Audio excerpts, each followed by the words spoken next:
இன்றைக்கி என்னென்னா பருப்பு பொடி தான் பார்க்க போகிறோம். அதுக்கு முதல்ல ஒரு கடாயில் துவரம்பருப்பு ஒரு டம்ளர் எடுத்துக்கலாம், எடுத்து வறுத்து எடுத்துக்கலாம். பாசிப்பருப்பு ஒரு டம்ளர், எல்லாத்தையும் தனித்தனியாக வறுத்து எடுக்கணும், அதனால் ஒவ்வொன்றா போட்டு வறுத்து எடுத்துக்கலாம். பாசிப்பருப்பு, அப்புறம் கொஞ்சம் பொட்டுக்கடலை அரை டம்ளர், அப்புறம் கொஞ்சம் கடலைப்பருப்பு, எல்லாத்தையும் அது ரெண்டையும் சேர்த்து வறுத்து எடுத்துக்கலாம். அப்புறம் காஞ்ச மிளகாய் 4, கொஞ்சம் கருவேப்பிலை, அதையும் நல்லா ட்ரை ரோஸ்ட் பண்ணிக்கலாம்.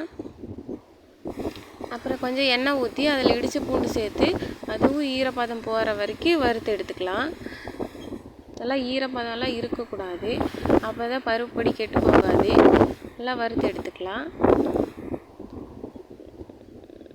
எல்லாம் தனியாக எடுத்து வச்சுட்டு கொஞ்சம் பெருங்காயம் சேர்த்து ஆறுனதுக்கப்புறம் மிக்ஸி ஜாரில் சேர்த்து உப்பு கொஞ்சம் தேவையான அளவு சேர்த்து அரைச்சி எடுத்தோம்னா பருப்பு பொடி ரெடி.